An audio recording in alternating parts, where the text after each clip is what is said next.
never been done before. We the people tell the government what to do. It doesn't tell us. We the people are the driver. The government is the car. And we decide where it should go and by what route to do. We the people are free. And I hope we have once again reminded people that man is not free unless government is limited.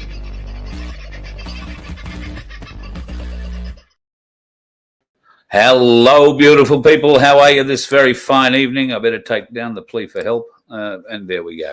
How are you? Having a good one? I'm hoping the connection's going to be a bit better tonight, but I've got to tell you, it's a bit rusty all round. I've just spent the last half an hour trying to get my Starlink working, and it's not working, which is a bit weird for some reason.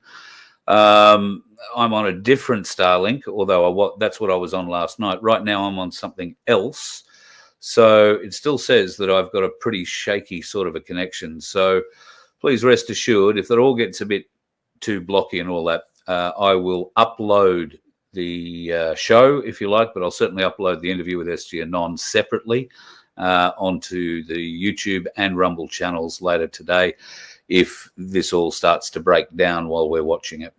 My apologies. There's not much I can do. I haven't changed location at all, so I can only put it down to some sunspot activity that is predicted for this week, and maybe it's already happened and started to hit us, because a lot of people are complaining of internet problems at the moment, whether it be through the terrestrial network or through Starlink, which seems a bit weird.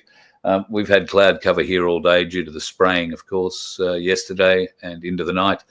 So it's been an overcast, dimming day today. Have you ever wondered about the stupidity of the governments who the right hand funnels money into these organizations that are actively trying to dim the sunlight coming through our atmosphere, while the other hand is handing out solar panel rebates and all sorts of incentives to go wind, go solar? Well, how does dimming and solar power work to our advantage in any way, shape or form? So I've yet to find anybody on the side of these monstrosities of wind turbines and solar fields who can explain that to me. Just not going to work. And if a volcano goes off, forget the airplanes playing, if a volcano goes off and fills our atmosphere full of volcanic ash, the same effect for years. So I wonder how we'd be worried about our crypto in those days. What's going to happen then? Anyway, a bit of fun.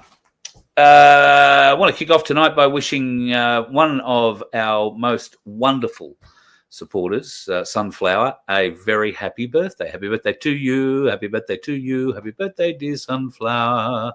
Happy birthday to you. There you go. I would do the hip hips, so I'll do the hip hip. You all do the hooray. Hip hip. I didn't hear you. Hip hip. Close. I think another go. Hip hip. See, I know you did it. Anyway, thank you very much for all you do for us, Sunflower, both in the chat and for me personally. It's wonderful to have a friend like you, and I feel quite blessed to have you and Rick in my life. So thank you very much. I think there might be somebody else celebrating a birthday, but I missed whom. So take my happy birthday song to whoever else is having a birthday in the chat today. I think we've got a few names that I'm not aware of in the chat today, and I'm not at all surprised. Last night's show seems to have created a few issues for some people, and so it bloody well should. Now, I also noticed that last night, because it was very jumpy, a lot of people didn't yep, righto, it's moving. A lot of people didn't hear exactly what I was talking about. So I'll précis it very quickly. Tim Dwyer has been working in conjunction with a number of other people around the nation who have a lot of credentials when it comes to constitutions and constitutional law, and how our constitution is very different today compared to what it was when our forefathers handed it down, or not so much the forefathers, but the Poms. So this is the crux of our problem, and we were trying to find a solution. Now, to that end, Tim invited all the best minds in the country to it, including the Commonwealth custodians, and another guy who I don't know if he just represents himself, I think, Ken Bartel. And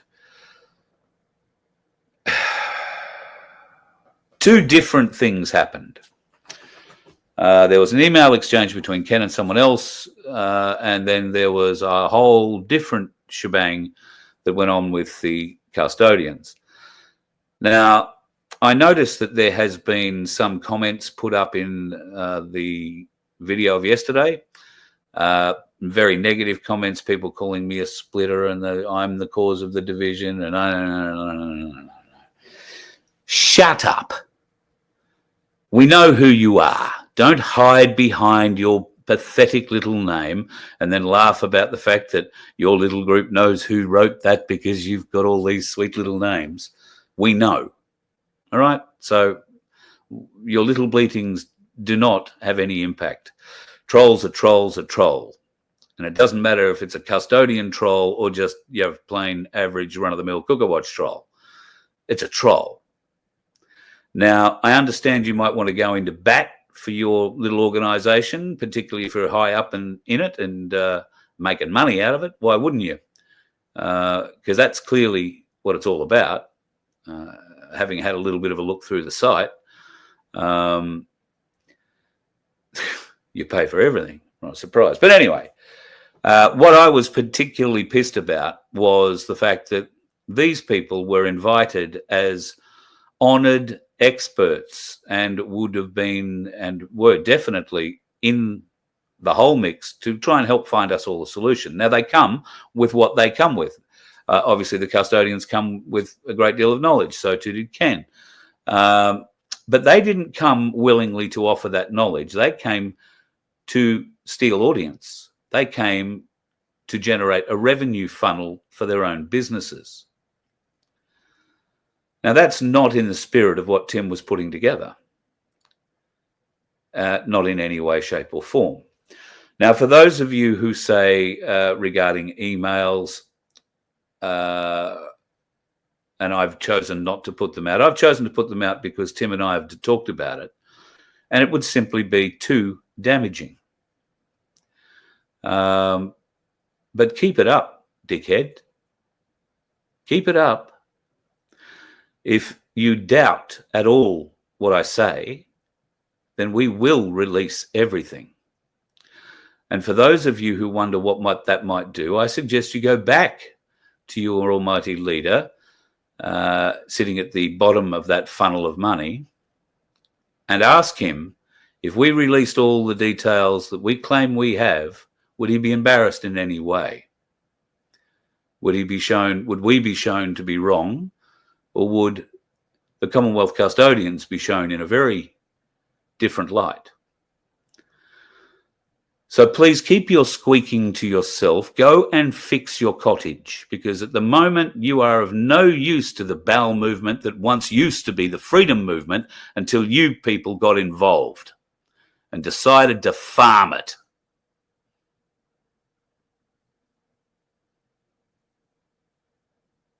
Because that's what you did. And you don't apologize for it. You went into the whole process with that in mind, not with being a contributing partner in this. Well, a limited contributing partner, maybe. You'd limit the information you gave because you wanted to funnel the people in that organisation to yours for $15 a month, for $144 a year. Or $84, I think it is, for 6 months. Then, of course, you've got your document in there that you'd love people to come and sign, get as many people as possible to sign that one. That's $90 to sign their document, folks. If you get inside and want to go and sign their document, they'll sting you $90 to put your John Hancock on a bit of paper to help we the people. So keep it up, folks. I don't give a shit for trolls. Come to me with some facts and we can talk about it. If you tell me I'm wrong and explain to me how I am, then I will apologize. But right now, to accuse me of being the splitter, to accuse me of being the divisive one in all of this, is just bullshit and distraction from Commonwealth custodians hiding behind pretend names. Weak, gutless. All I'm doing is holding a mirror to your actions. A mirror to the words you said when you joined Tim's very merry little band of constitutional warriors. That's all I'm doing. I'm just holding a mirror to your actions. And if you would like, I'll hold the mirror up to your words, because we have them fully in print as well. There is a way out, but I'm not sure that you people are able to think of it.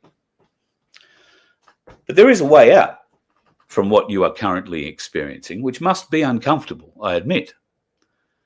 And I'm not doing it because I have any pleasure in doing it. None at all. In fact, it makes me sick to have to do this.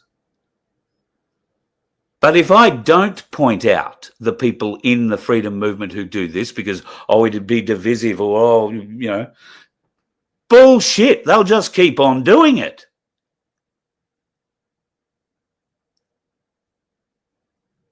They'll just keep milking us, keep jumping on the next bandwagon and trying to put their name at the top of it, all while extracting the odd dollar or two on the way past.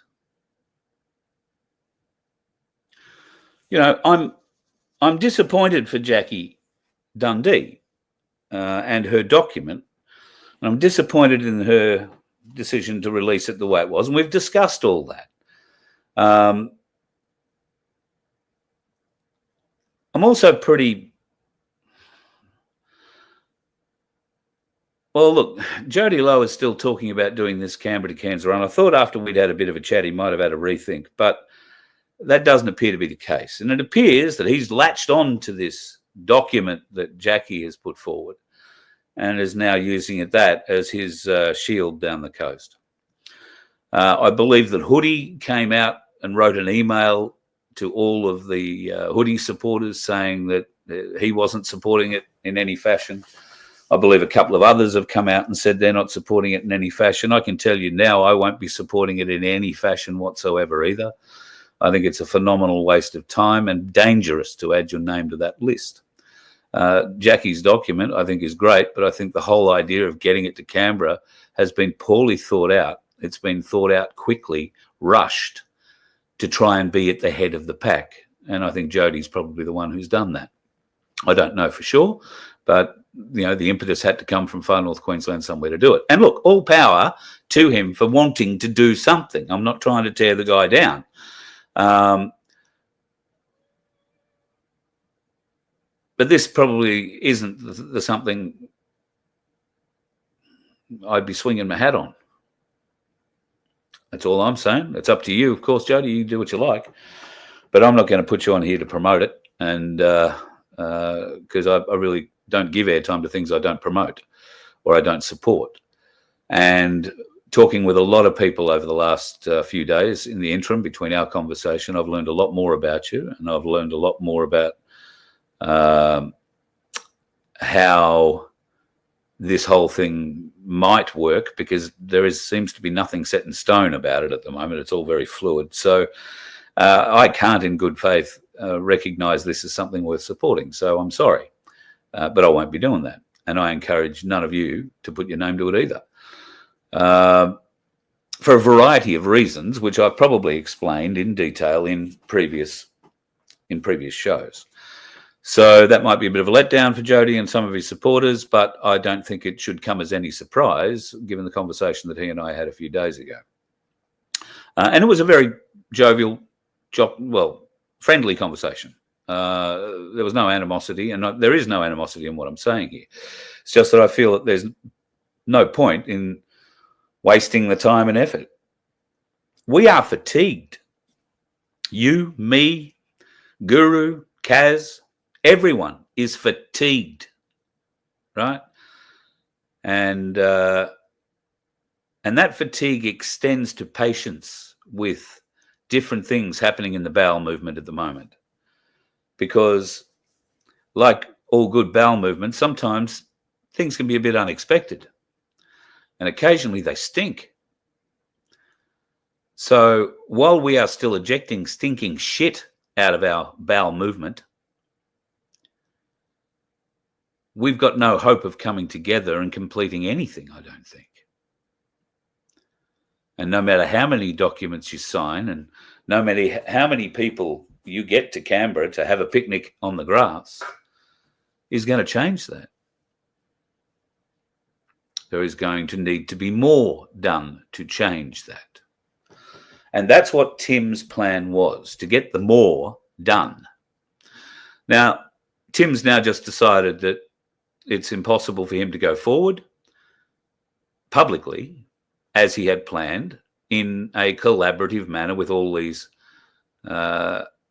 constitutional brains, I'm going to call them, because none of them can be trusted. Well, that's untrue. Many of them can't be trusted because they're not going into it with an open heart. They're not going into it with honesty or honor in their heart.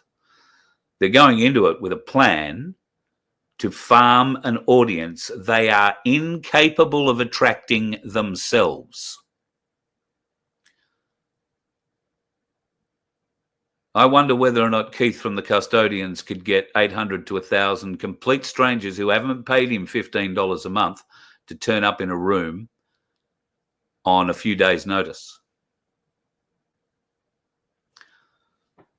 Of course they can't. That's why they come and farm people who can. And it's lazy. But what's more, it's insulting to the formerly freedom, now known as bowel movement, as far as I'm concerned. It goes to show that you don't have any honour, that you don't care for the people outside of how much they can pay every month and how many more of them you can get into your organisations. So I find that just a bit sad. And I don't care for anybody who wants to tell me that I'm the one being the divisive wedge in the movement. It's bullshit. I am simply pointing out what many of you see, what many of you know is happening, but for whatever reason do not stand up and say yourself. I'm just being honest. I'm telling you what I see. Now, sometimes I might be seeing things. I might be seeing things that don't exist. I might be seeing, stupid things. But if I'm seeing them, a lot of people are seeing them. And I seem to be the one who gets up to say, we see you doing this. Do you think that's okay to us? Whereas other people say, I can't do that, it'll be divisive. Well, it's not divisive to point out somebody who has a greater interest in their business than they do in what we're doing to try and fix a nation, to help we the people. These are the kind of people that'll turn into being the slave owners of the future. And yes, there will be slavery in the future. Absolutely. It'll be the way to punish those of us who didn't comply or didn't fall in line with somebody or didn't pay a certain amount of money every month to somebody so we could learn something. Anyway, I don't want to give them any more air. I'm just disgusted in them for doing it. There is a way out of it for them. Happy to show them that way if they're bereft of ideas. But frankly, I feel a bit like Tim. We don't really need them in the movement right now. I'm pretty confident that's the way I feel. And until they can prove that they're worthy of being out of the bowel and back into the proper, reconstituted, I hope, freedom movement. I hate the word. We have to come up with a new term because that one's been poisoned by people like this. So we will kick on. We, the people, are much stronger. We, the people, roll with the punches, and occasionally we get to throw a few. So unfortunately, we seem to be throwing them at ourselves, and that's self-inflicted. Right? Don't blame me because you put your head up and asked for it to be punched. Seriously. Take your trolls and Do whatever you like. You can write as much as you like. I get a mild amusement out of it in a perverse kind of way. It's a bit sick, really. But if you want to give me that kind of enjoyment, then okay, that's up to you. We'll get back with the SG Anon interview right after a very short break from Vince, who has got a new show he's done with Mark called Coin Toss on FBN Media. I was going to couple them together a little promo today so that you can go and check it out, but I didn't get enough time. So go to FBN Media on YouTube or on Rumble and check out Coin Toss, it's called. And if you're into crypto, it is a great way to introduce yourself to what crypto is and how it might be able to benefit you. Hi, are you passionate about supporting independent media and social events? Voice of Freedom is dedicated to bringing you the latest happenings and things that matter. But we can't do it without your help. By donating, sponsoring, or becoming a member, you're not just supporting our mission. You're joining a community that values transparency and engagement. Your contributions allow us to continue producing high-quality content that informs and inspires. Visit VOFHQ.com to make a donation or explore sponsorship or membership opportunities. You can even donate using crypto. Together, we can amplify voices that deserve to be heard as we continue to create a vibrant platform for social change. Go to VOFHQ.com, help us to help you by joining us and making a difference today. Today we have SG joining us on Truthseekers. Thanks so much, SG, for joining us today. Thank you for having me. Sorry about that. I That's appreciate okay. it. Good to be back. That's all right. So Dale and I are off camera today due to us both sitting in bed quite ill at the moment with the lovely flu going around here. So we've got Carl from Voice of Freedom that's going to be popping in and also helping us with the show. So thank you so much, Carl. And You're if we can, put it over to you, Carl. Let's kick off. Well, thank you for the opportunity, first of all. Really appreciate it. The Truth Seekers audience is a great one, and I'm proud to be asked to be helping you out on your sick days. So thank you. And SG, thank you for coming on. Just before we hit the record button, you said we could probably talk for an hour and a half just on today's events alone, and I couldn't agree more. Probably the biggest question for me out of the last few hours is the warning that Donald Trump has issued to everybody in Tehran to get out of Tehran. Does this bode well for the people of Iran? Do we look like an Israeli nuclear weapon might be on the way? And just sorry to cut in there. Oh, go ahead. Sorry, SG. China's just put out an announcement too for their people to evacuate their area.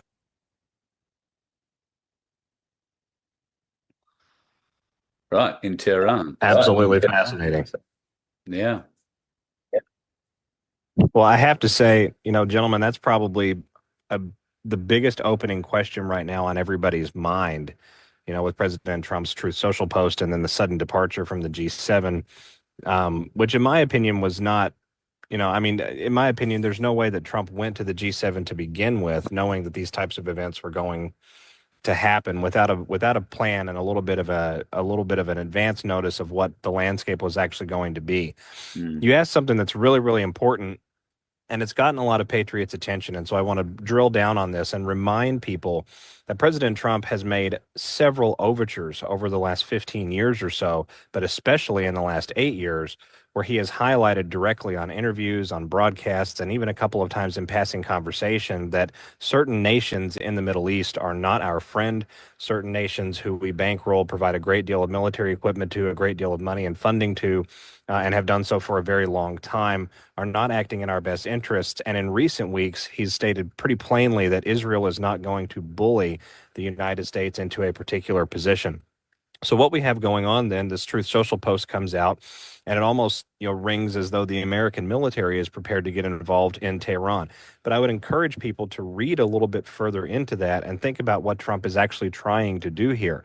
In the last 48 hours, we've had multiple conflicting reports between U.S. officials and Israeli media on the ground in Israel there, specifically from Haaretz, discussing the idea that the United States is supporting the war in an aggressive posture, then they're not supporting the war in an aggressive posture. We have the Assistant Secretary of Defense just an hour and a half ago highlighting for the entirety of the world that the United States is taking only a defensive position. We're not going to respond or get involved in this conflict unless U.S. forces are directly attacked by Iran. We also have Prime Minister Netanyahu coming out, I believe it was today, it might have been yesterday. It's been within the last 36 hours, stating essentially that today it's Israel, tomorrow it's New York. And that's an exact quote that I'm bringing from that. So we have President Trump then putting out what sounds like a bell ringer of a Truth Social post and advising the entirety of the population of Tehran essentially to evacuate. And we saw an immediate response over in Tehran. Shortly after that post went out, highways began to fill up in Tehran. We have video footage coming out of Iran showing that the Tehran main highways headed out of the city are completely backlogged and log jammed to the point where they're not moving at all. And so one has to ask, what would be the reason for President Trump putting out such a salacious and gravitational, statement publicly for the world, knowing that that type of rhetoric is going to produce those types of kinetic on the ground responses, right? The influence of the president of the United States should not be underestimated here. And in my opinion, what we have going on is President Trump essentially doing an end run around Bibi Netanyahu. Now, we know that the Israeli military for a long time has planned something called the Samson option. The Samson option is essentially a coercive last-ditch effort for the Israeli Mossad intelligence and IDF community and all of their feeler arms around the planet to force various nation states to the table on behalf of Israel under threat of nuclear rogue attack or some sort of false flag attack on their soil that would spawn off a domestic situation of unrest that's simply not recoverable. We've also witnessed over the last 5 years, and this is where it gets really important, a lot of U.S. sniffer birds, electronic surveillance birds, nuclear sniffer birds, nuclear command and control platforms, all across the United States and in various areas of the United States and internationally over that last 5-year period of time, very, very active in the airspace. So that tells me that we've fundamentally been looking for some sort of threat-based actor or some sort of threat-based contingency in the homeland and monitoring for sort of a constant progression of what that threat analysis is going to be. We saw the United States Army through Blackhawks raiding a number of ports just a few months ago, and one of the big things that were put out by Anons at that time were some Club Ks had likely come into the eastern seaboard, and that was what the Army was likely there looking for. And we saw National Guard deployed to several ports during that Longshoremen's Association strike that we saw here in the United States for a brief period of time. So it's a long setup for this question, but the context is really, really important. And you just can't, I guess some people can, but I tend to wax a little bit poetic on it. You just can't spare some of the details because the devil is really in the details. If the Israeli military is planning something like a WMD strike on Iran, or if they're planning to bomb Iranian sites with nuclear weapons and then blame Iran for those radioactive events, say maybe saying here's the proof that Iran had a nuclear weapon because we dropped this bomb and look at what happened. If that was the case, if that's something that we're going to see, it would make a great deal of sense for someone that has the advanced knowledge of that to put out an advisory, a public service announcement saying, look, everyone probably needs to leave this area. It's not safe. But you can't come out as far as to say we're expecting an Israeli attack, right? You can't, you sort of can't throw that out for your enemy, because if your enemy is involved in the Israeli community or in the broader intelligence community of which Mossad is a major, major player, then they're not going to play the card that you're expecting them to play. So the deception has to be maintained. The escalation from that point, of course, would be in this hypothetical that we would have an instantaneous worldwide conflict. You would have a number of major world powers immediately at the table, probably China and Russia willing to kinetically get involved in the Middle East on behalf of Iran. You would have the United States having to field some extremely important decision-making and some very turbulent international and foreign policy decisions at that particular intersection. And I think you would have the invitation for the Turkish army to get involved and march directly down into Israel, which I've been saying for a long time is likely going to be the end result of what happens here. The Likud government, the Zionist-controlled Likud government inside Tel Aviv, is not reflective of the will of the Jewish people in Israel, nor is it reflective of the will of we the people around the rest of the planet. They're a rogue, murderous, terrorist state, just like North Korea, just like the Iranian Revolutionary Guard Corps. This is not to say that Iran in this particular example is squeaky clean either. You have a huge component of infiltration inside Iran that's been essentially doing business with transnational criminal cartels and the Washington, D.C. bureaucratic deep state for a very long time. So there's a lot of entrenchment there, and I think you're seeing some of those entrenched factions beginning to shoot at one another rather than risk their ultimate public exposure, which is going to come before this process is over. Is this a position that Donald Trump has been forced into by the neocons in the Republican Party? Because it seemed he's been caught out now, at least on 2 occasions, with the actions that were taken against Putin that he knew nothing about. They tried to assassinate him and while he was in a helicopter flight, apparently somewhere near Kursk, I want to say. And Trump knew nothing about that and was sort of wagging the finger at Russia because they had inflicted a bit of pain back on Ukraine. And then now, supposedly in the middle of negotiations with Iran, Israel launches a preemptive strike. It's not a very good partner if they're launching their weapons before you finish at the table. So is Trump being caught out? Is the bigger US military industrial complex actually driving all this, and Trump's just, trying to get ahead of it? Well, I think it's a little bit of both. When we talk about being caught out, that implies sort of a naivete or a lack of foresight or foreknowledge. I would submit that the opposite is probably true, but that some of this is being intentionally allowed to play out to draw out the infestation in a lot of these different areas, right? We still have infestation as evidenced by the actions of recent commanders from U.S. Fifth Fleet and Central Command. We still have some infiltration and some infestation inside the Pentagon that is essentially splitting some of the policy as it pertains to the involvement with Israel on the ground, and may actually be part and parcel for some of the conflicting reports that we're getting out of the Middle East right now. The same is absolutely true inside Tehran and Tel Aviv. I think we can see that sort of prima facie on its face.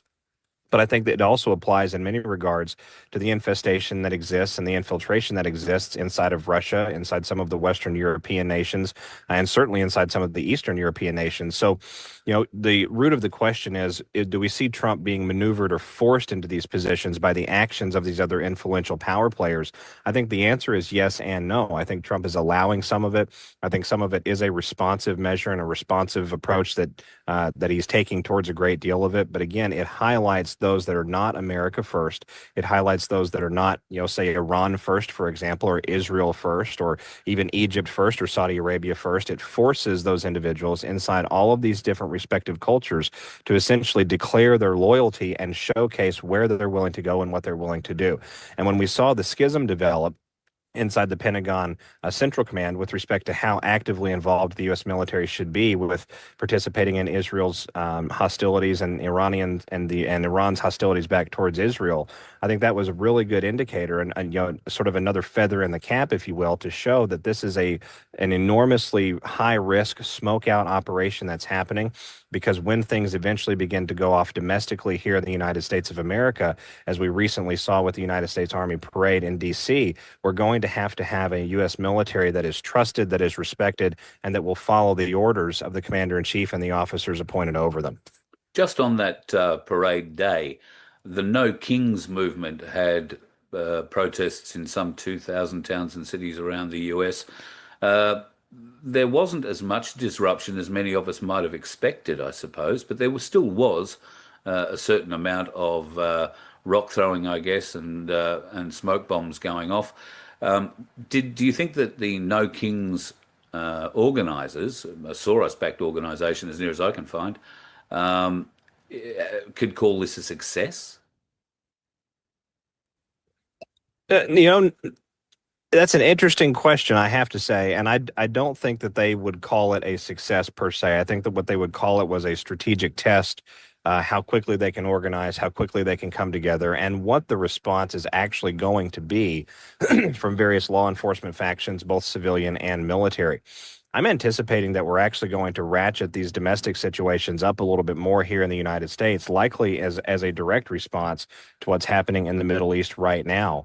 We've seen an enormous amount of movement of military assets throughout the continental homeland in the United States, far more than what was required or what was even presented in that parade, which tells me fundamentally that the parade was a fantastic narrative cover to shift and move a lot of different assets around the country. We now have National Guard activations across several states, assisting law enforcement in these ICE raids. We saw President Trump declare a whole of government orientation from the executive branch towards this issue of illegal immigration and apprehension of migrants and migrant criminality.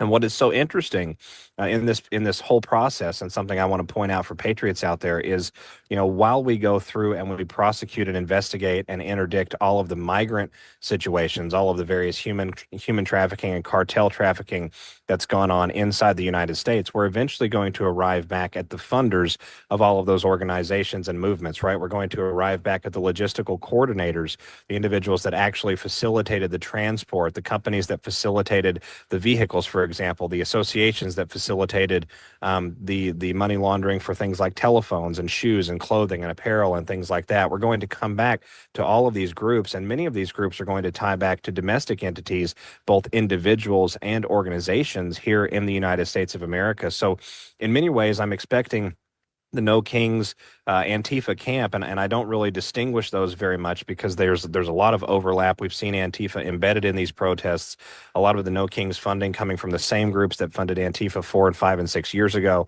I'm expecting them to really come back and try to make a resurgent attempt throughout the rest of the summer as the international chaos scene sort of kicks off a little bit more. And ultimately, I think we're going to end up at a point where we're going to see EO 13224 actioned here in the United States of America, and the U.S. military utilized to protect the nation against militarized terrorism.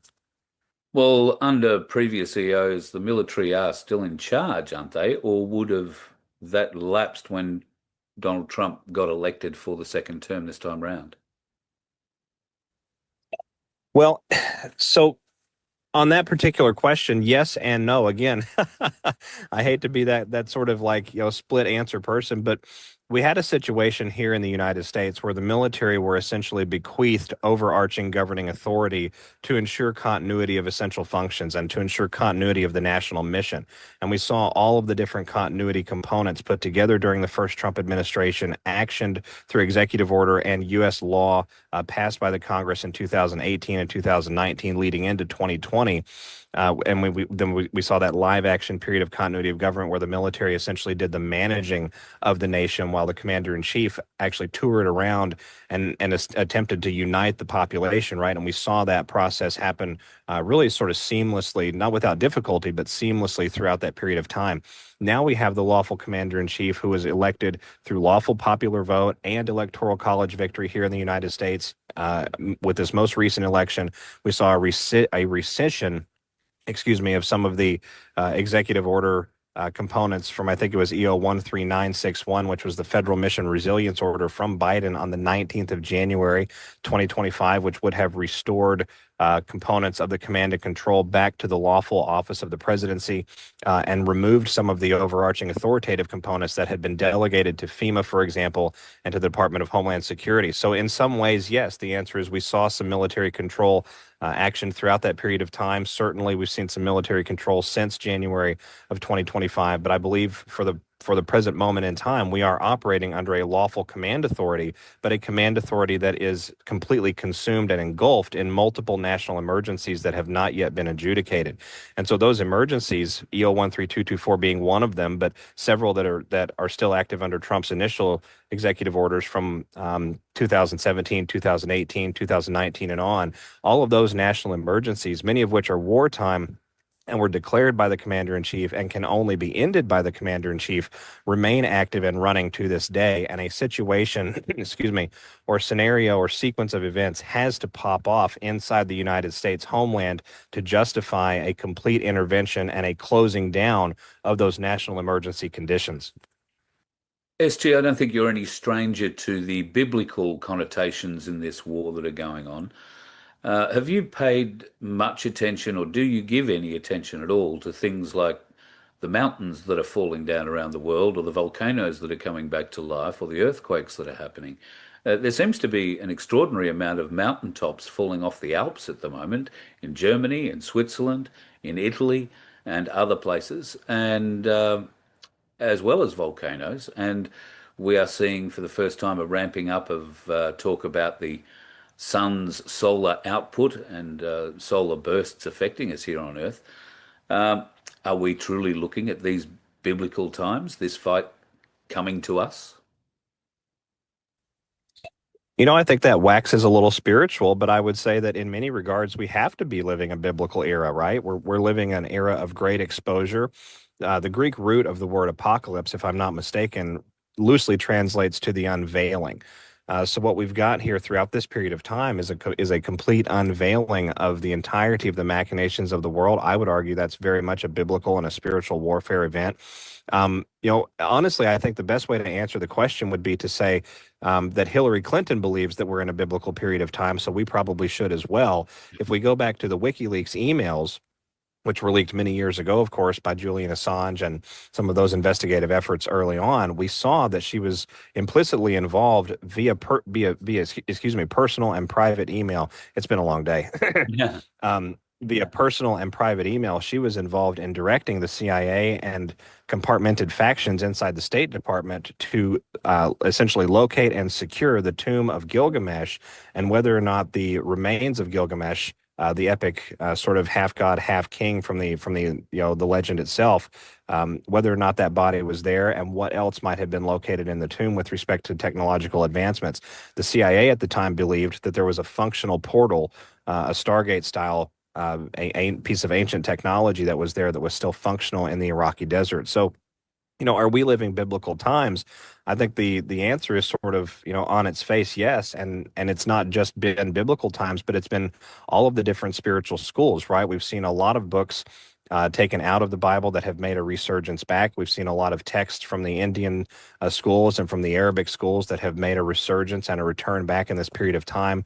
We're seeing records from the Inca, from the Egyptians being more furtherly digested and sort of promulgated out there across the information landscape. People are finally beginning to understand a little bit more of what they were talking about. The same is true of some of the Mayan legends, the Atlantean legends that have been re-explored in recent days, right? So I think in many regards, what we've got is not just a biblical period of time, but we have a whole of faith, a whole of divinity, if you will, period of time that we're living right now, where humanity is coming to understand that the record that we've had before, the archaeology, the historical component, the theological component, all of that serves to underpin the foundation of the very real world around us. And certain actors inside the deep state intelligentsia and bureaucratic community for a long time have understood those to be very real realities that they've been pursuing without our knowledge.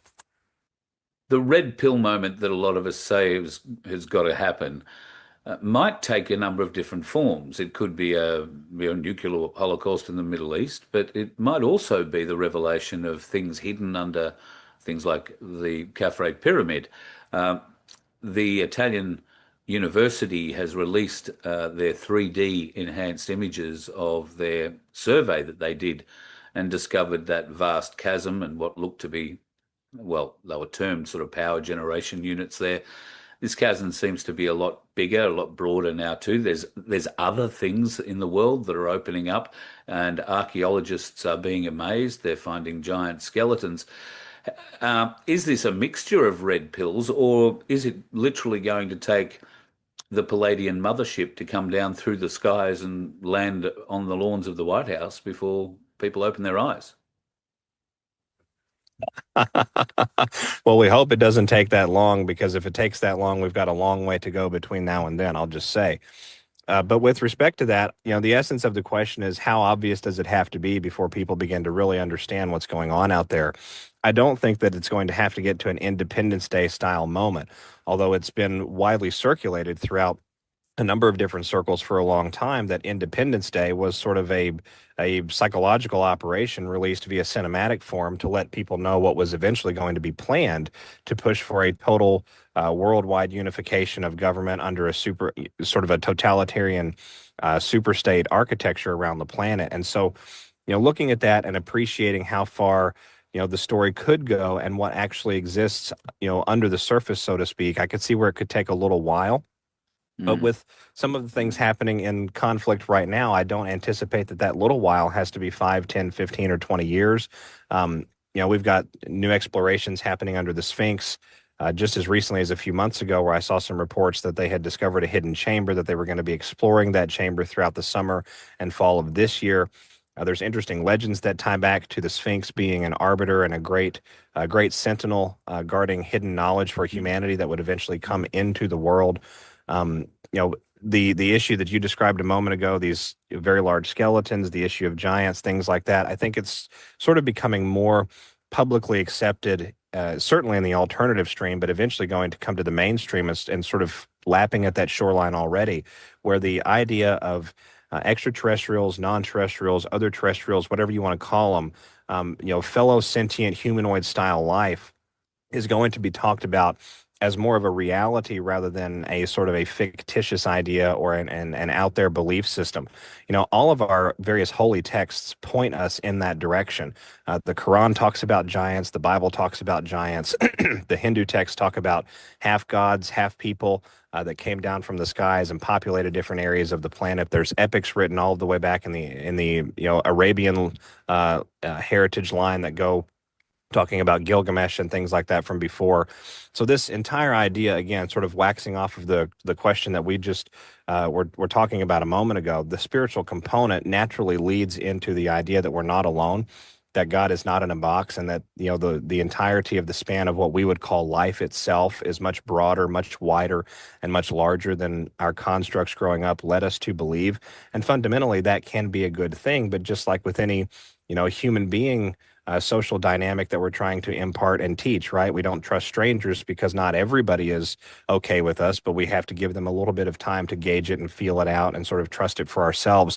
I think that's the period of time that we're sort of entering into right now, and I'm anticipating, me personally, that period's not going to take a terribly long amount of linear time before we arrive at the acceptance of broader truths. Just want to go back to Egypt for a second here and get your opinion on what the world looks like if Iran, China, and Russia decide to put a stop to whatever it is that Israel thinks it can get away with. Given that Israel is just barely the size of one of our good cow paddocks here in Australia, it's not a large area at all.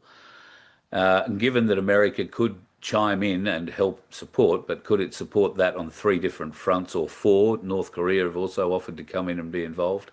Pakistan apparently have offered up their nuclear weapons to Iran. What does the world look like if Israel's picked a fight and gets creamed? Well, let's prognosticate a little bit and maybe speculate a little bit on that. The Gog and Magog war is the first thing that comes to mind. That would actually be a sensible template for what we have developing inside the Middle East right now. Russia, of course, being, I think, the land of Gog and the Magog area, and China being the kings of the East, for those out there that remember their biblical Sunday school lessons. But really, what I think we would have looking at geopolitically is we would have a complete breakdown of worldwide finance and energy markets, which is expected in the Great Awakening process overall. We would absolutely have a complete interruption, probably a stoppage of trade throughout the Suez Canal for a period of time as that situation in the Middle East begins to pop off. And we would have activation of what I would call the Hail Mary or the Joker card assets that the intelligence community, both Mossad and otherwise, has implanted and imbued all around the rest of the world. And the Western world nations are going to be pretty significantly impacted by whatever activations come, because again, this entire process from 2017 to now has achieved a number of different objectives, and it's had a number of different objectives, but one of the overarching missions that has never stopped and has never been fully completed is the ongoing smoke out, the burnout, if you will, of saboteurs, agents provocateur, those that are on the side of the enemy essentially, but well embedded within our ranks. And so you would see that, in my opinion, activate relatively quickly. On the other side of that, assuming a relatively dramatic progression of events over, say, a few days or a few weeks in time, I think it's not unlikely that you would see Turkey actually get themselves involved and begin an invasion throughout the Syrian countryside, to the far west, down northerly towards Lebanon and into Israel.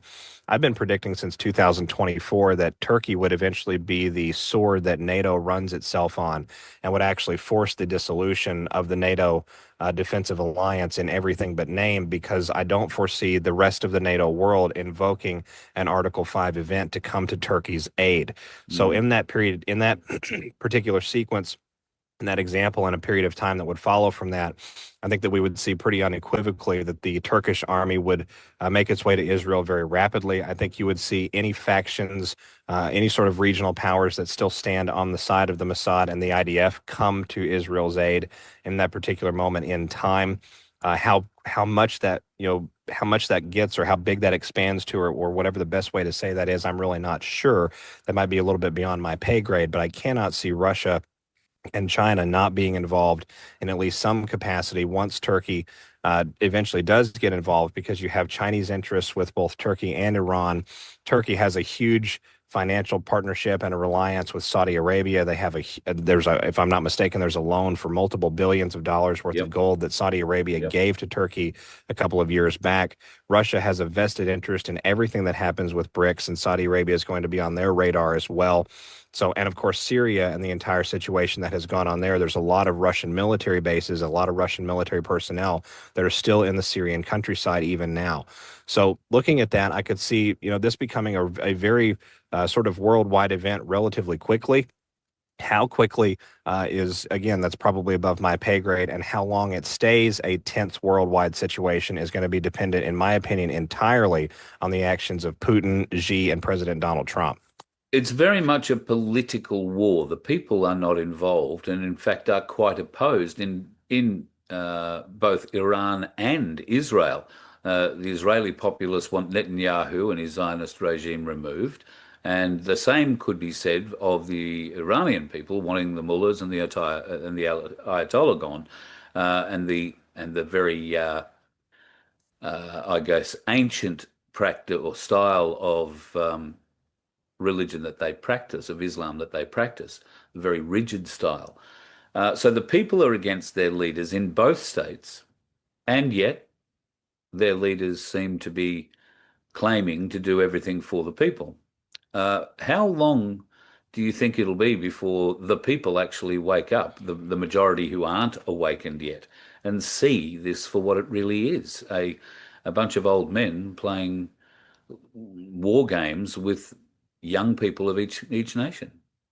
The thing is here, Carl, was, and you haven't touched on it yet, neither of you gentlemen, is that, Saudi Arabia are the biggest players right now, moving through the Middle East up into Turkey, and you guys are touching it on.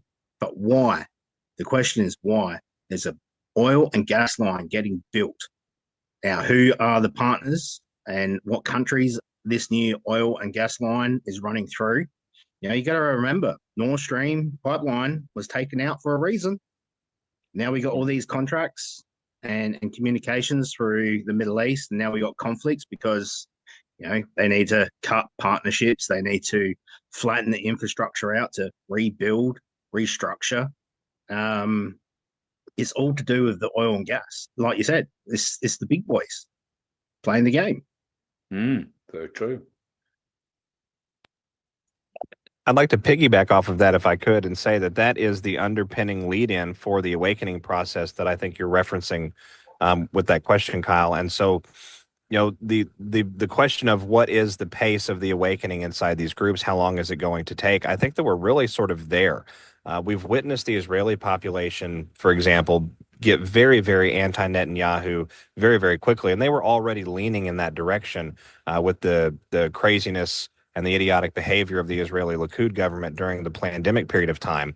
And so we saw this war then pop off in Gaza. The Israeli population understood sort of right from the get-go that this completely defied logic and reason that something like that could happen, that a bunch of, basically well-funded cavemen could utilize dirt bikes and scooters and penetrate the most heavily guarded and heavily monitored border anywhere in the world. Nobody actually believes that, including the Israeli people. And so we saw millions, literally millions, turning out in the streets of Tel Aviv over the last 12 months, especially basically protesting for an end to the conflict in Gaza, for to bring the Israeli soldiers home, to bring our sons and daughters home, and to arrive at some sort of position at the table where a ceasefire was achievable, and then we could move on from there. Of course, we've not seen that occur with any sort of substance or any lasting effect between the Israeli government and Hamas for reasons that we could sort of wax philosophically on for a long time.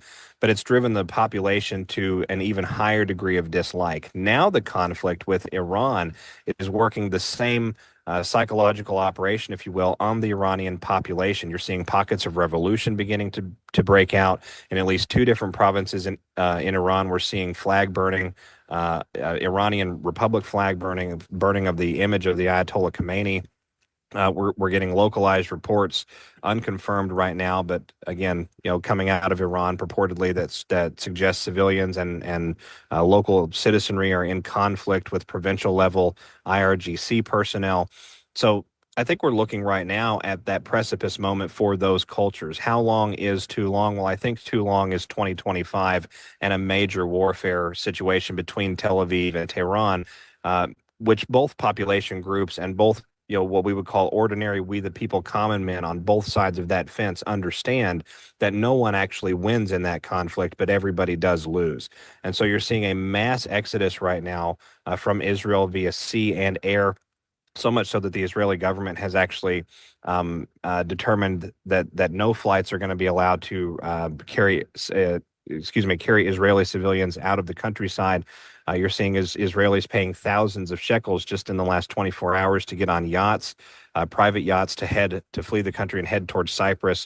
At the same time, again, you're seeing the Iranian population getting the heck out of Dodge in the other direction. We saw Pakistan actually close the border forcefully with Iran because you had such an exodus of individuals out of the borders of Iran headed towards Pakistan, understanding that this conflict between these two very corrupt government factions is not going to think twice at all about putting the entirety of the citizenry in the crosshairs. The citizenry understands that.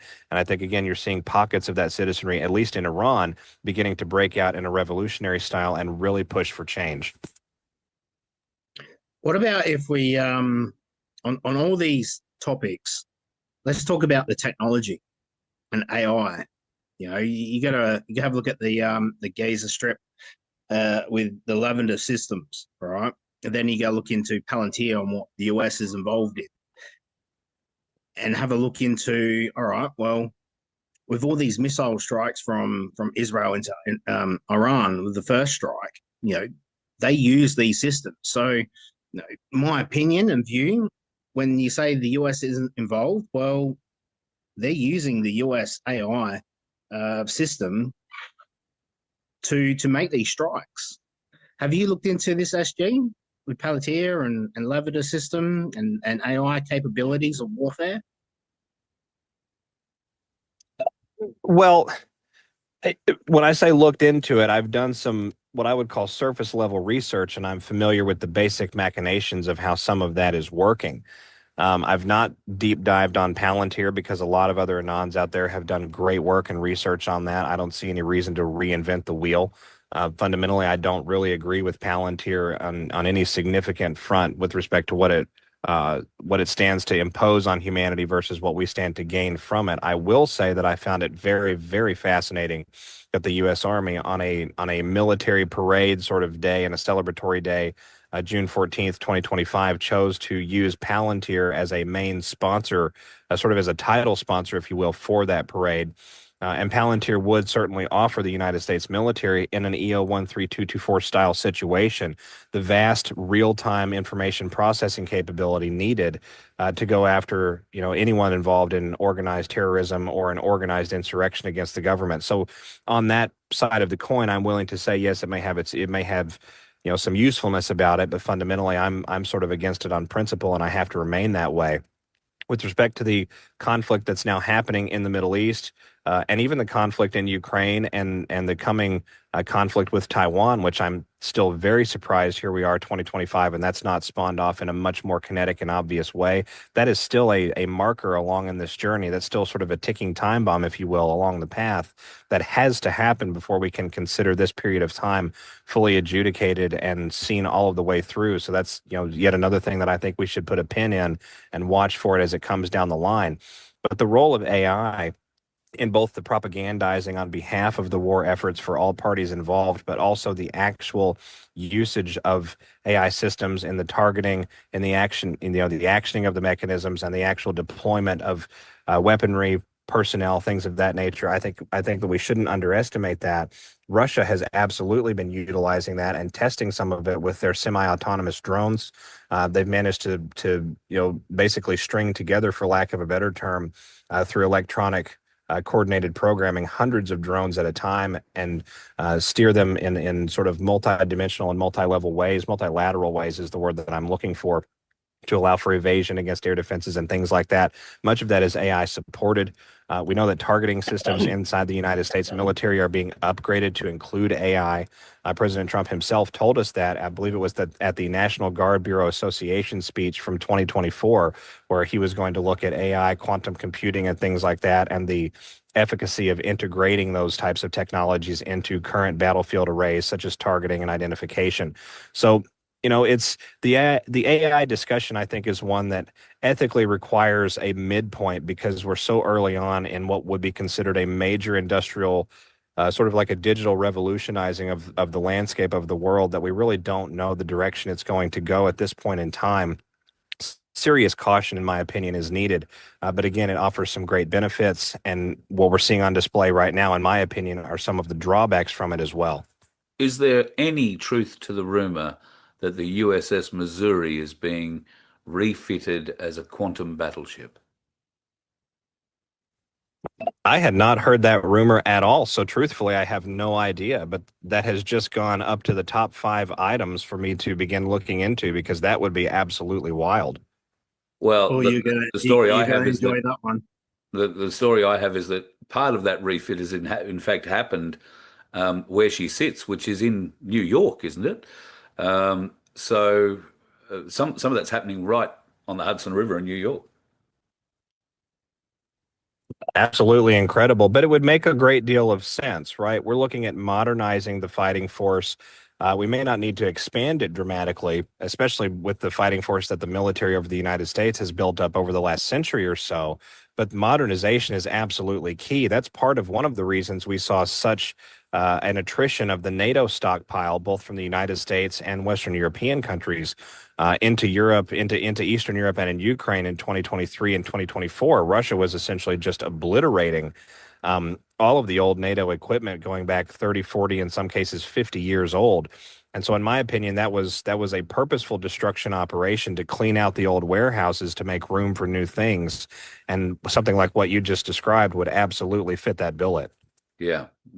Well, fingers crossed that comes through. With Donald Trump leaving the G7 meeting early, he was unable, unfortunately, to meet up with Anthony Airbus Albanese, our Prime Minister. High on the list of things that Albo wanted to talk about was AUKUS. I'm not sure how much of that you're into, but what is your feeling about the future of the AUKUS deal, our nuclear submarines being ready for Australian deployment sometime after 2030? I don't think I had formed a fully fleshed out opinion on that just yet, but I find it very interesting that a lot of Five Eyes nations and what Five Eyes adjacent nations, for lack of a better term, are sort of modernizing their arsenal in this period of time. And so when we look at what's happening throughout the entirety of the world, right, we have this schism that has developed inside many of these countries and certainly inside many of our military factions. Some of those factions are going to need leverage against the other factions. Quite literally, in some cases, we have patriots comprising 25, 30, 35% of flag officer command level, and you have an over 60% sort of weighted scale in the other direction for those that are globalist warlords who are only interested in consolidation of power and eventually holding and wielding the torch at the end of the day if things do go kinetic. So one of the ways that you can really leverage against those components is to have things like WMDs, for example, or nuclear capable or high level weaponry capable platforms and systems that are not under the control of those terroristic actors or those warlord style actors inside various ministries of defense and power in the Western world. And so I think it's very possible that this is part of that same build out happening through Australia with the Australian military, and the same sort of galvanizing and polarizing, if you will, of that leverage to come. And we know beginning in 2020, this began a very longitudinal period of time where we saw essentially a high level military operation that had been stewing and gestating and operating in beta testing phases, for lack of a better term, in the background, really come into the foreground with 2020. And I've heard many different military pundits and commentators talk several different times across different interview platforms over the years about how once the military forces of the United States were able to get a foothold, to get a foot in the door, if you will, against that infiltration that had occurred both in their ranks and in the civilian government ranks, it would be a 10-year process at least for those factions to drive, the traitorous factions, if you will, out of government and out of control. And so the timetable, with it being shortly after 2030 for these submarines to come online, it would make a great deal of sense and would track right along with that. Speaking of weapons, on your own channel, you've put up some of the vision coming from both sides of the war in the Middle East at the moment, with Israel and Tehran.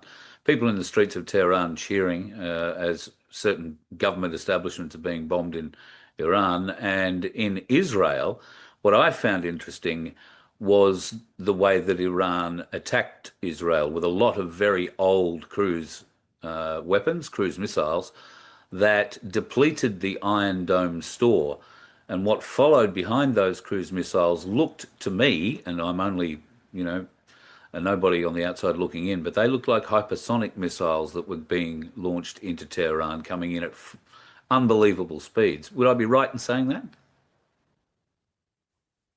Well, the reports of the hypersonics right now, I consider still unconfirmed, but what is not in doubt are high power, high speed ballistics being utilized. And yes, you're exactly right on the stratagem, right? We saw Tehran deploy some of their junk, some of their garbage, if you will, almost chaff with rocket power on the back of them, to deplete the ability of the Iron Dome to respond, also to gauge where the Iron Dome's vulnerabilities and weak points really were. And following up to that, we saw these sort of cascaded and tiered missile barrages. I think we've seen 3 or 4 of them so far in the last 72 hours, and those barrages seem to have demonstrated an above 50% success rate. That's one of the reasons that Israel really moved hard over the last 12 hours to shut down reporting from certain areas inside the country, likely to prevent, in my opinion, public narrative from sort of turning against them and allowing them to sort of craft the narrative a little bit more in their favor. But the conditions on the ground speak for themselves. The Bazan oil refinery in Haifa was struck by several ballistic missiles.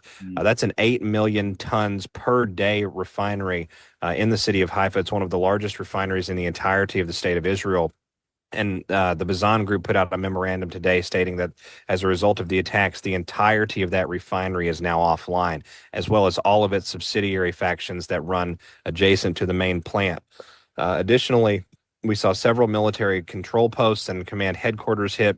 A number of residential buildings hit with these missiles, and it really turned parts of Tel Aviv into, sort of like a Gaza-esque war zone in many respects. So I think the conclusion here with Tehran and with the Iranian strike itself is that the Israeli Iron Dome, while effective against, more conventional weaponry, and that success rate was really only about a 7 in 10 success rate at that, it is not effective. In fact, it's woefully ineffective in many regards with advanced high-power first-world weapons, modern weaponry. And this is what Iran is bringing to the table through partnerships with China, partnerships with Russia and other nations out there. Plus, Iran themselves, I think it's worth highlighting that the Persian culture itself is multiple thousands of years old. They're very resilient. They're very, very intelligent. They understand how to fight. You're talking about the culture that goes back to Cyrus the Great, right? So they understand how to fight. They're very willing to fight. And the Shiites themselves have sort of a penchant for long suffering that other factions inside the Muslim world are not really known for. And so, in that sense, it would make a great deal of sort of logical conclusion, in my opinion, to assume that the Iranians are going to strike in an escalating form, using their most ineffective weapons first, and then moving towards the most effective. I don't believe by the time this is over that you're going to have much of a habitable area left inside certain high, what you would call high priority, excuse me, high priority targeting zones. There we go. Again, been a long day. I don't think you're going to have much left of that. And frankly, with respect to Tehran, it's worth noting that their air defense systems are not as modernized as their offensive weaponry and equipment is, their offensive array. And so you're seeing a lot of Israeli success actually getting inside Tehran, inside the borders of the country there. So far, we've not seen, excuse me, outright Israeli Air Force sorties. We've seen mostly missile and drone strikes in that area. It's very possible that we could see live manned sorties here relatively soon. So, we have sort of advantages and disadvantages playing out on both sides. And one of the things it's highlighting for the world is who was all talk at the end of the day and whose bark actually came with a little bit of bite as well. Do you think that bark is surprising the Israelis a bit?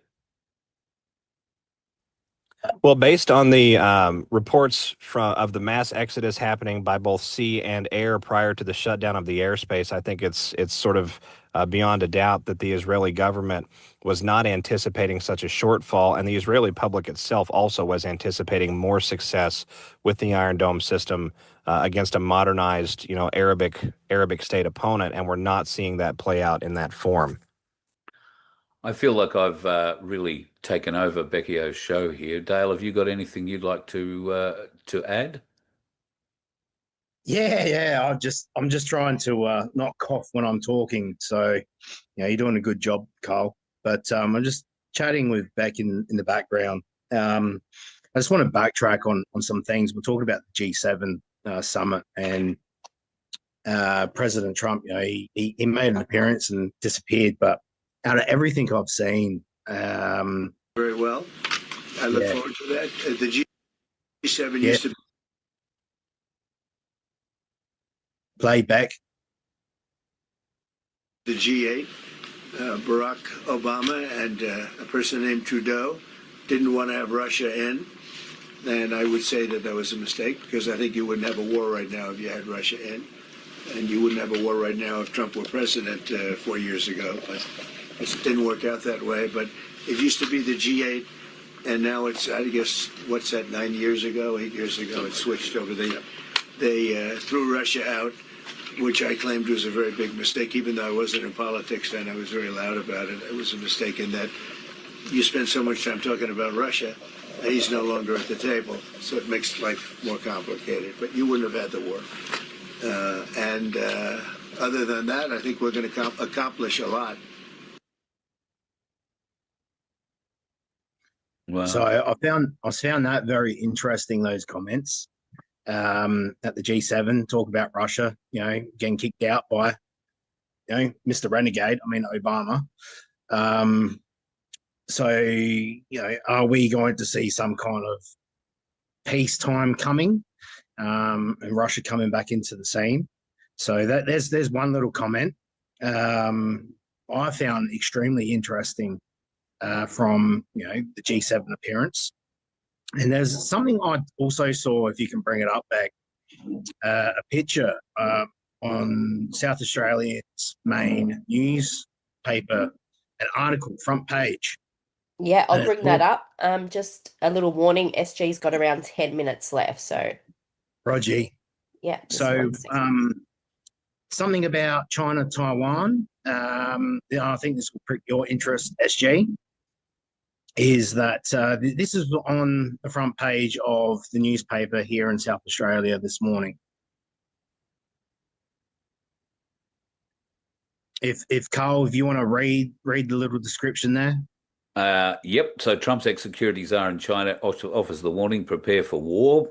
Donald Trump's former national security advisor, H.R. McMaster, told the advertisers that defending Australia summit in China is preparing for war with Taiwan while looking for weakness in the West. And we got currently some war games training with the US commencing here in Australia too.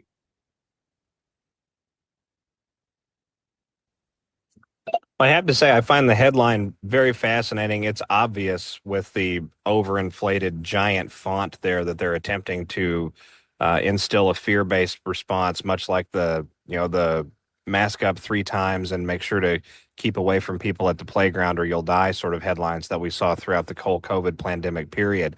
And I would hope at this point in time that we have enough awake patriots out there to look at things like that and recognize that for what it is.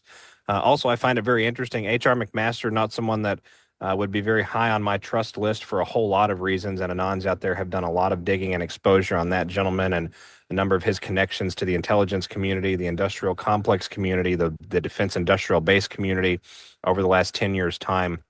So, fundamentally what that looks like, in my opinion, and again, this sort of continues with the smokeout theme that I've been really drilling down on since the beginning of this Trump presidency, right? Just because we saw President Trump ascend back into power mostly peacefully, and I was surprised to see that happen in January. I was glad for it, but I was surprised to see that happen. But just because we saw that, it does not mean that we don't still have an infiltrative, entrenched opponent who is capable of resisting our efforts and who immediately after Trump's ascension back to power lawfully in January of this year began doing exactly that. And so, in my opinion, you've got another individual here with tiebacks to the defense community, tiebacks to the defense industrial community, certainly having influence over individuals that may still be at Pentagon and in certain bureaucratic levels. This type of person now going live on newspapers and interviews and things like that, hyping up a warfare situation. It reminds me of John Bolton and some of his rhetoric as he was sort of doing the parade tours throughout the mainstream media, talking heads and talking shows and things like that during the first Trump presidency, attempting, in my opinion, to sort of maneuver and force the patriotic movement behind President Trump into an untenable situation where they would have to capitulate to the forever war machine. And I just don't see that playing out here any differently than we've seen it play out over the last 7 to 8 years, which has been markedly unsuccessful. Yeah. Are you aware, was it 2 months ago, I reckon, we're ticking along, that the China sent some battleships around Australia and they did some live firing exercises between New Zealand and Australia. And the only reason why our government knew about it was due to communications from, I think it was Qantas flight pilots saying that there's activity happening between Australia and New Zealand in international waters, but then they continue to circle Australia. So, that's where I find that article interesting, where that, they're just poking the West, trying to find weaknesses, and maybe it's telling Australia we aren't ready for what's to come yet.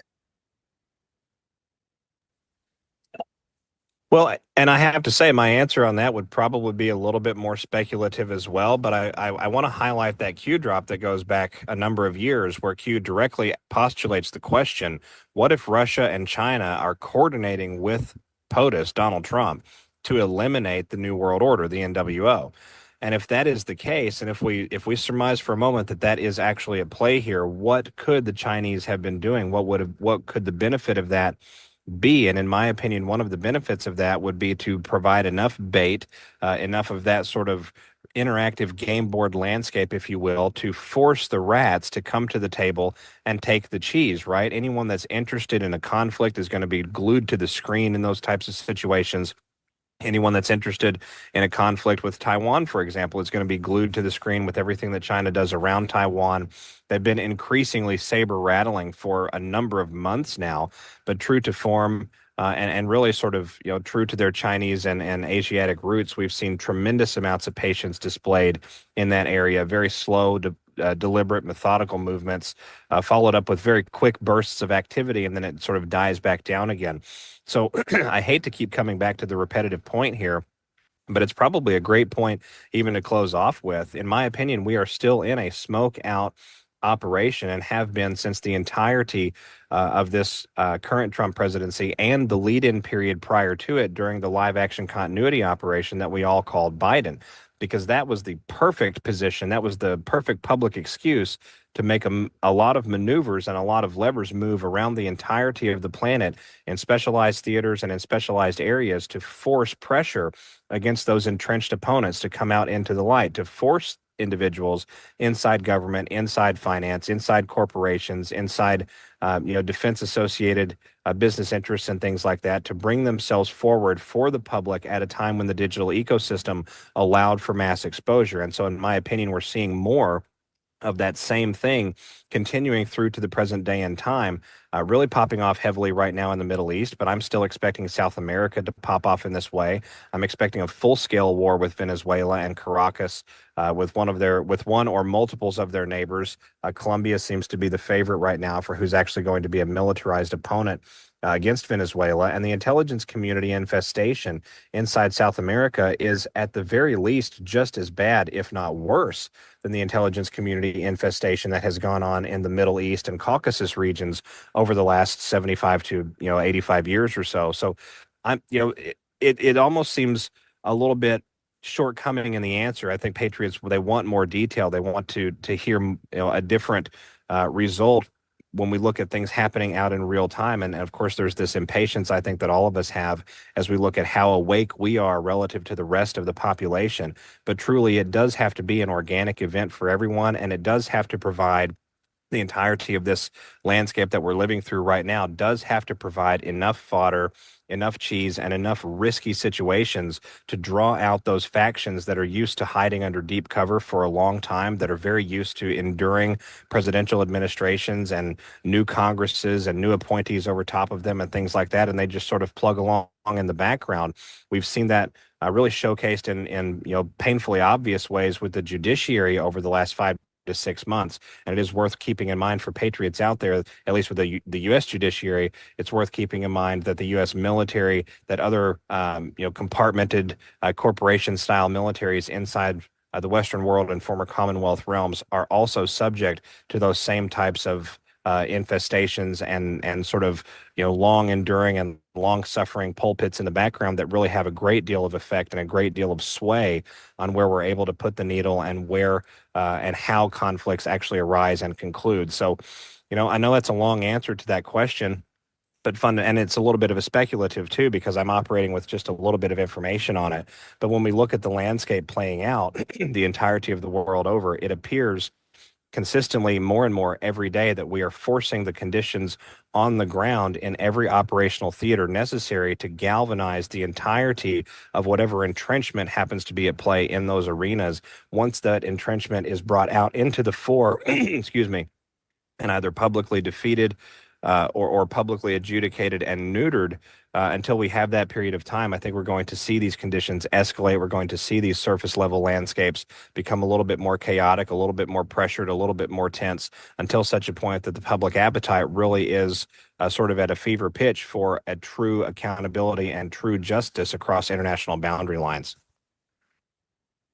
Well, Exactly.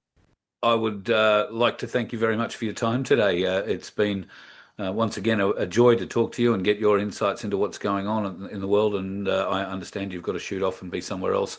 Probably spend a bit of family time, I dare say, at this time of the day. So Thank thank you. you, SG, again.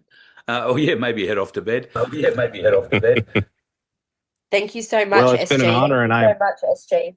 Yeah, absolutely. I love coming on with you all. It's one of my favorite conversations that I get to have sort of semi-frequently. I apologize for lack of company here. I'd be a little bit more enduring if I wasn't dealing with a little bit under the weather myself on this end. But suffice to say, I'm really excited for where we're at right now. It seems tumultuous. It seems very tenuous. I know a lot of patriots out there are very, very nervous about the things that are happening in the world. But if we were not in control in certain regards, if we did not have influence at the patriotic level in many, many ways, we would be currently experiencing a literal hell on earth landscape. That's not what is actually happening, despite pockets of extreme difficulty out there. So I would encourage patriots to just hang with it, It is a war. It does require some sacrificing. It does require some patience, and it does require a willingness to sit back and say, maybe we don't know everything at first, but it's going to come out in the wash. And at the end of the day, God won this conflict in 2017. Exactly. I love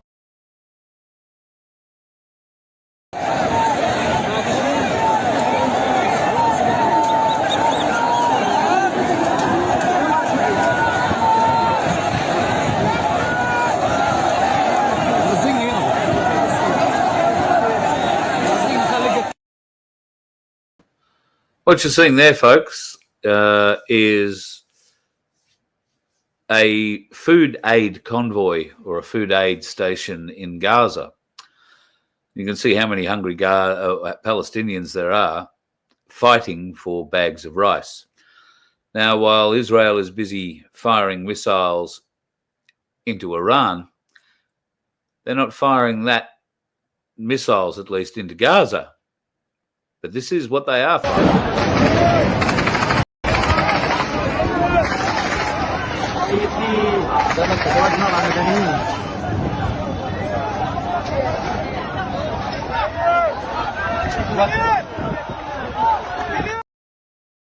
So machine gun fire coming from the Israeli side, firing into the people who are trying to get whatever crumbs there are in that food convoy.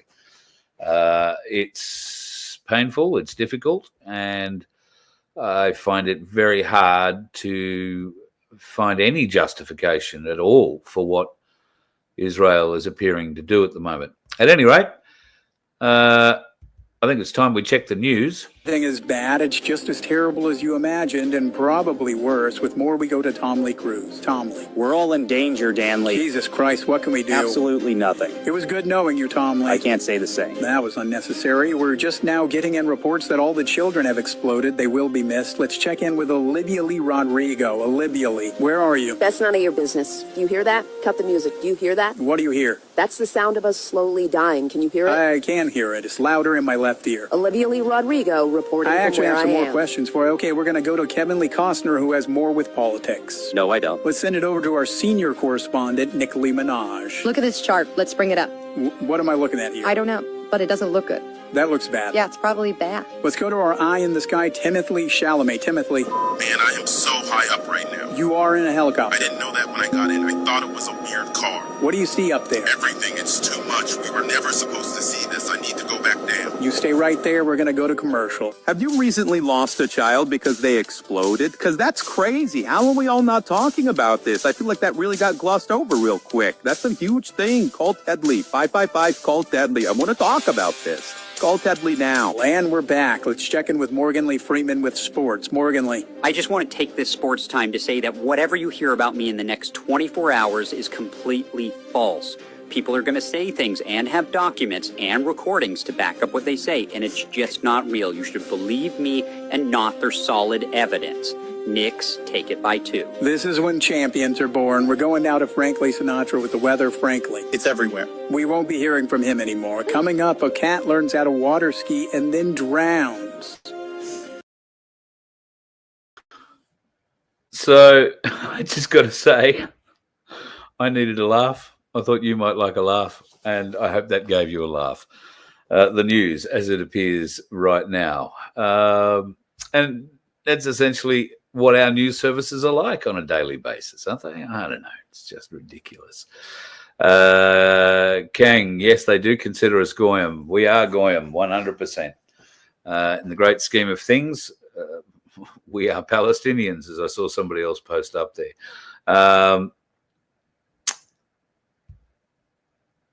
Katrina, what's happened to Bosie? Seems to have disappeared.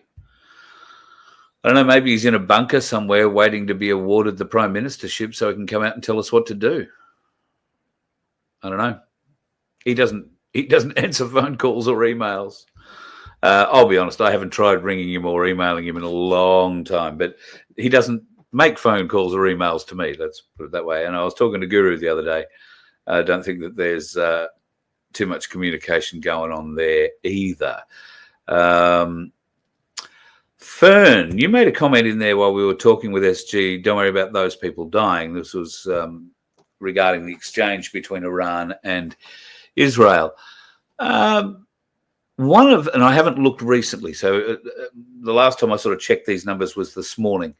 But one of the interesting things for me about this battle is that there are very few people dying on both sides. Their targeting seems to be amazing. The Israeli targeting system is really knocking out with pinprick precision factories, missile-making factories, or uranium enrichment plants, knocking out their Islamic Guard headquarters. Apparently, they've knocked over the Ayatollah Khomeini's first advisor, the guy who would be next. So he's gone. They've knocked over the head of the security services. He's dead. But in retaliation, the Iranians have leveled the Mossad building in Tel Aviv, along with a number of other government and intelligence agency related buildings that contained, I believe, a lot of computing power. They are also targeting, or have targeted very successfully, as you heard SG say, in Haifa, a processing plant, a petrol fuel oil processing center there. That is a massive, massive, massive hit to Israel. And my only thoughts here are, listening to the way Bibi Netanyahu has ramped up the rhetoric today, he is almost apoplectic at the fact that the Iranians are going to launch a nuke. The Iranians don't have to launch a nuke. It seems that they have more than enough old technology weapons. Bear in mind, they've been building them for 30 or 40 years and stockpiling them underground. None of those stockpiles have ever been hit by anything from Israel or anywhere else for that matter. And they do have very good air defense systems. They do have very good air-to-ground missile systems, or ground-to-air missile systems, I should say. So the Jewish-controlled mainstream media aren't going to be giving you a fair representation of the fight that Iran is putting up. But just watch some of that vision. All of those old cruise missiles are being used to drain away the Iron Dome weaponry. It's hard to keep those rocket launchers working 24/7. I think you can only fire 2 or maybe 4 missiles out of a launcher before the launcher is useless. Generates too much heat in the launch process and starts warping things. So some of the systems aren't working at all. I wonder if that's the American Patriot system. And the Patriot missile batteries are not fast enough to catch these missiles, which Netanyahu, in a press conference earlier this afternoon, came out and said are traveling at least Mach 6. Now, you can see them coming into Israel with pinpoint accuracy. They're hitting buildings. They are not leveling blocks. They are leveling the building, or they're going very deep underground and exploding. These are very, very high-tech weapons. And I think that the Mossad and Israel got it wrong. The Israeli intelligence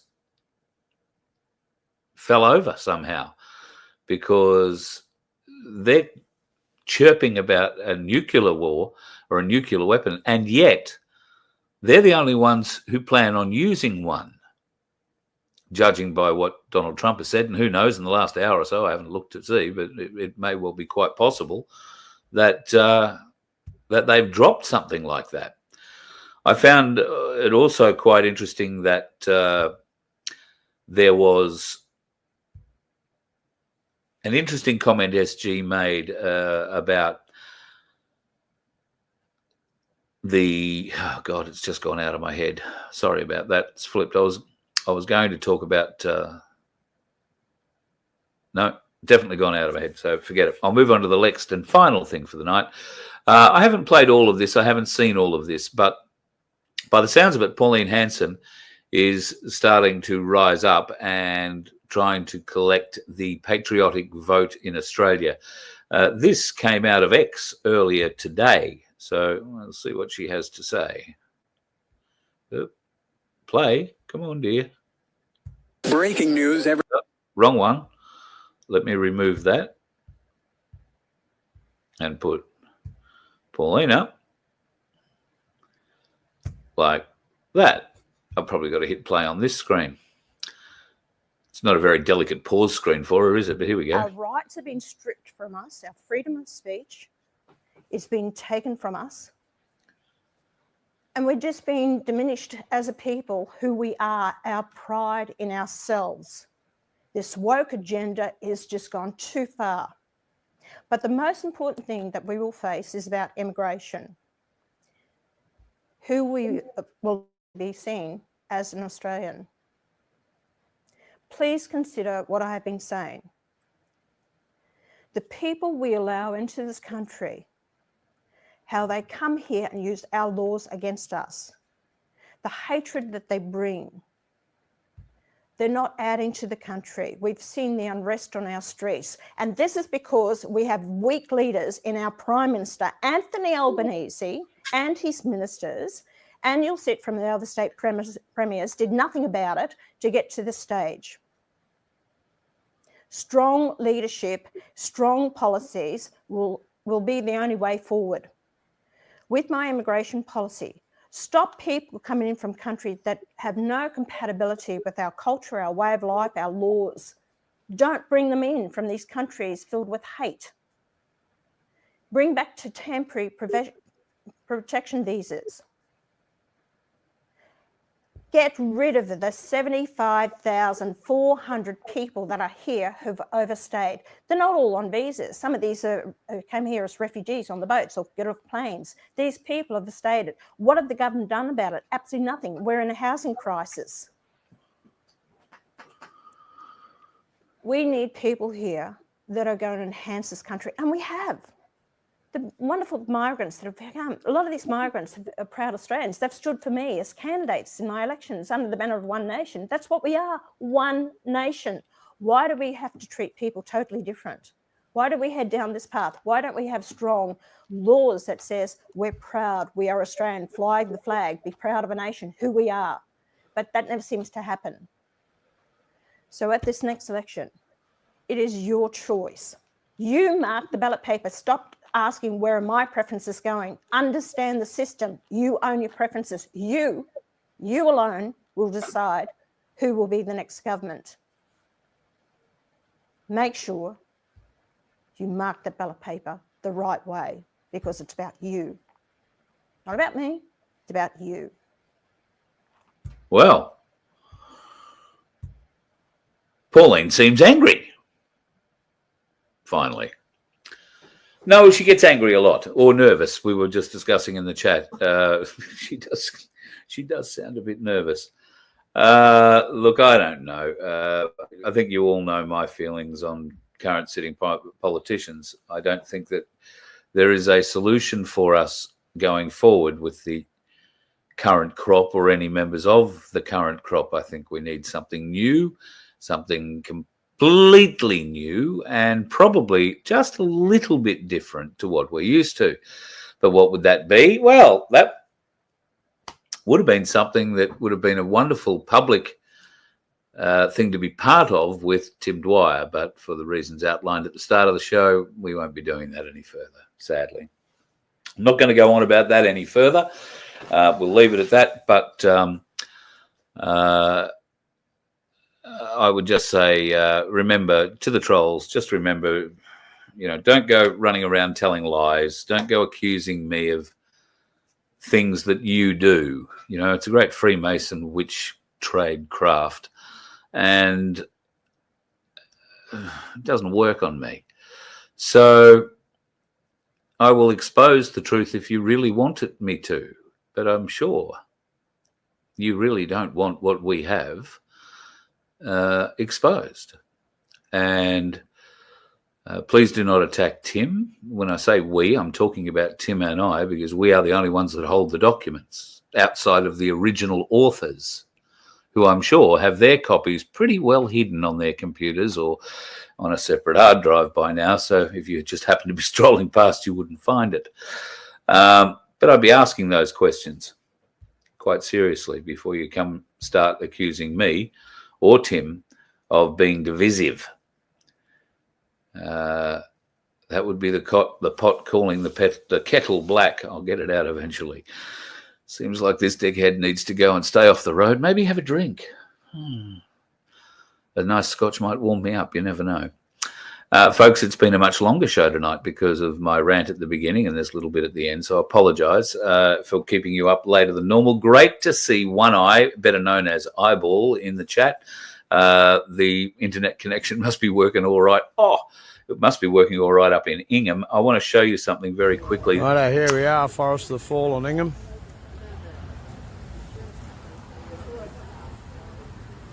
We just set it up along the side of the street here. A pretty good response. A lot of people seem to be awake to it now.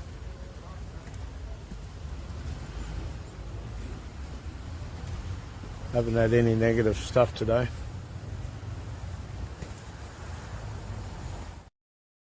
Bloody good that you don't get any negative stuff.